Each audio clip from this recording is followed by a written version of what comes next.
They say the North can swallow you whole.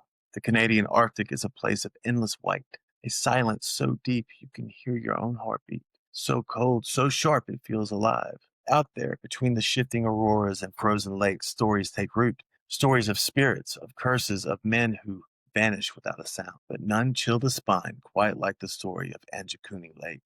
It was November 1930. The fur trades was still alive, and then trappers and traders moving through the backcountry pulling sleds heavy with pelts. One of them was named Joe LaBelle. He was no stranger to solitude, no stranger to the North's cruel winters. But what he had found on the shores of Anjikuni Lake that month has haunted generations ever since. LaBelle had been traveling his trap line when he decided to stop at a small Inuit village he knew well. The people there numbered around 30 men, women, children. He'd shared food with them before, sat by their fires. They were kind, hearty folk who had thrived on the lake's bounty for generations. But as LaBelle's sled approached the village that day, he felt the first prickle of unease. The smoke was wrong. There was none. No grit of gray rising above the snow huts, no faint smell of burning wood carried on the wind. Only silence. He called out, his voice carrying across the ice. No answer. He expected the usual bark of dogs, the shuffle of children running, the low call of greeting, but there was nothing.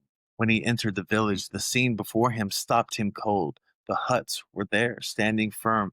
The sleds were there, half buried in snow. Supplies were stacked, tools neatly placed, and yet there was no one, not a single soul. LaBelle stepped inside one of the dwellings. A pot of stew sat by the fire, thick with frost where it had frozen solid. Bowls were laid out, as though a family had been out to eat. Clothes hung neatly, boots set by the entrance, everything in its place.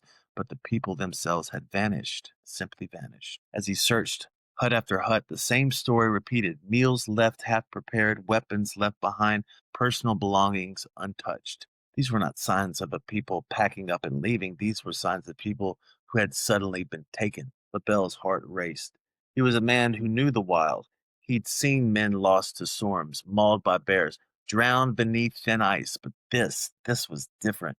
This was wrong. Then he found something that made his blood run colder still. The village buried ground. And then he found something that made his blood run colder still. The village burial ground.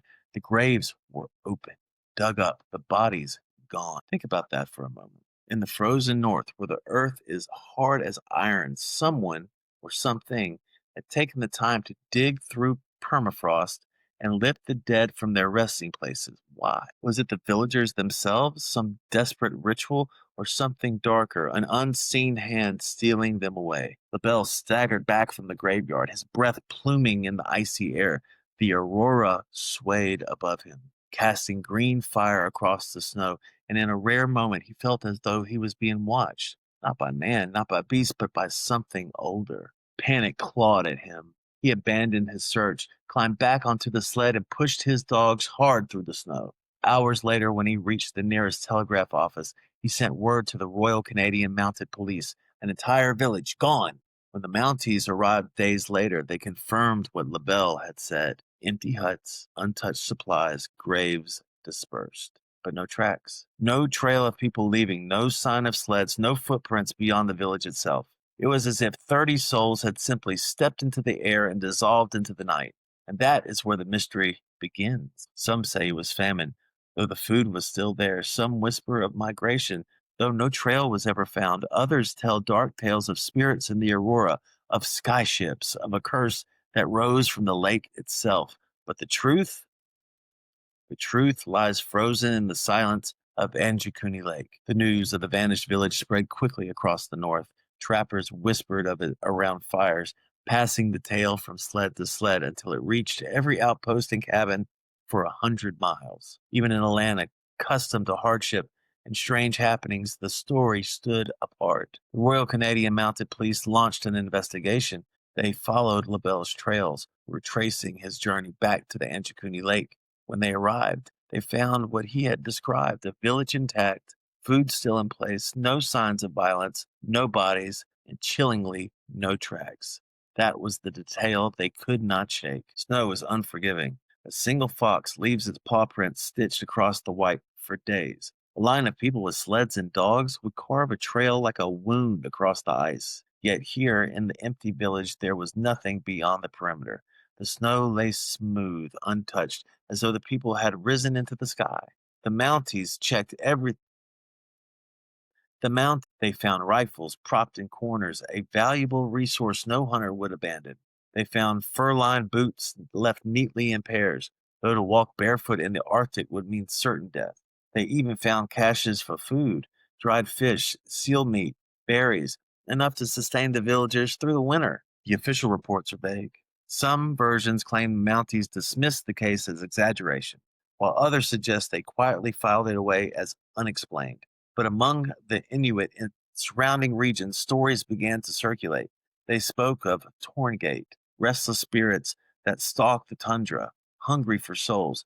Others pointed to Aurora itself, its shifting colors, seen as bridges for spirits, pathways where the dead could move freely. And then there were outsiders, writers, journalists, even UFO enthusiasts would later seize on the tale, weaving it into theories of alien abduction, time slips, or government cover ups. For them, the missing 30 villagers were not victims of starvation or cold, but of something stranger, a force not of this earth. But there is one detail often overlooked that adds another layer of unease. LaBelle had claimed the graves were disturbed, yet the Mounties and their version denied this. Which is true? Was it the panicked vision of a lone trapper, half mad with cold and fear, or did someone deliberately cover up what was found? Imagine it for yourself, a snow choked cemetery on the edge of a frozen lake, the mounds split open, the earth clawed back despite the iron frost. What could compel a community to unearth its dead and then vanish themselves? Inuit oral history carries many warnings about places where the spirit world runs close to the surface. Certain lakes, certain valleys are said to be doorways. Cross them and you may not come back. Could Anjikuni Lake be one of those places? LaBelle himself never spoke of it again in detail. Some say he regretted telling the story at all. Others claim he feared retribution, not from men, but from whatever had claimed the villagers. And so the legend grew. Hunters avoided the lake, skirting its edges even when the fish beneath the ice promised food. Trappers muttered that their dogs grew restless near the shores, whining and straining against their harnesses. At night, the aurora shimmered above the frozen water, and some swore they heard voices beneath its glow, faint cries drifting like wind. A strange stillness settled over Anjikuni. It became a place of absence, a scar on the map where life once was and could never be again. Theories piled up like snowdrifts. Famine, impossible. Food remained. Disease, yet there were no bodies, no signs of struggle. Migration, then where are the tracks? The simple answer that a lone man invented the story cannot explain the persistence of the tale. Too many accounts echoed it, too many retellings carried it forward, each one giving it new shape. The story itself refused to die, as though it too had been carried away into the sky, preserved in the cold. What happened to the 30 souls of Anjikuni Lake?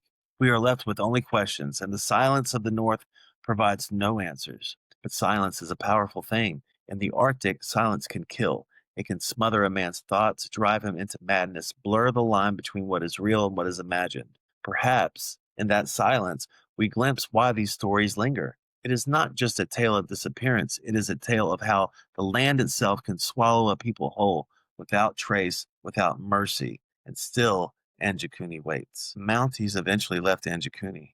They filed their reports, argued about details, and rode south.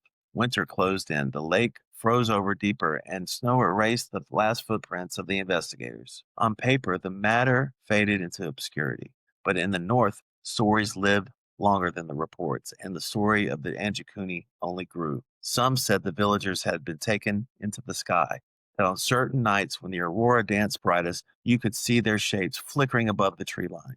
Men hauling sleds, women carrying children, their outlines made of green fire, always silent, always watching. Others believed the lake itself had claimed them. Water spirits, angered by some forgotten offense, had risen beneath the ice and pulled the people down. Fishermen avoided casting nets there afterward, muttering prayers whenever they crossed its frozen skin. And then there is the darker whisper that the people did not vanish at all, that they remained, wandering unseen, shadows between trees, figures glimpsed on the edge of firelight, never quite there when you turn to look. A village unmoored from time, doomed to drift endlessly through the white silence. Skeptics, of course, brushed the tale aside.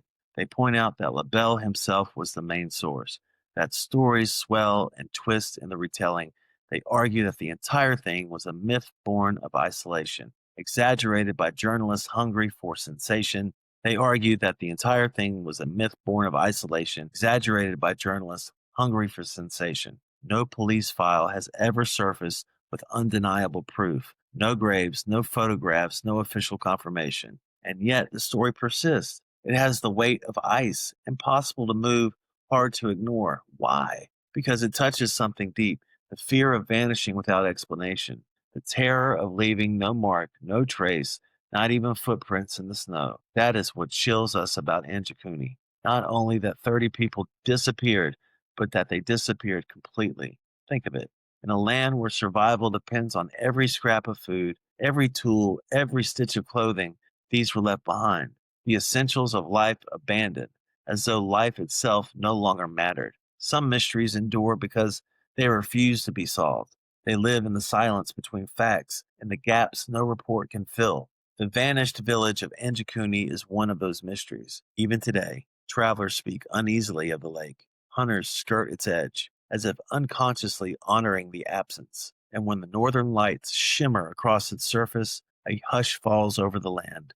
Dogs lower their heads, men grow quiet. It's as though the very air remembers. And maybe it does. For the north, it's not empty. It holds memory in its frozen soil, in its howling winds, in its endless aurora. It keeps secrets very well, too well. So, what do we do with a story like this?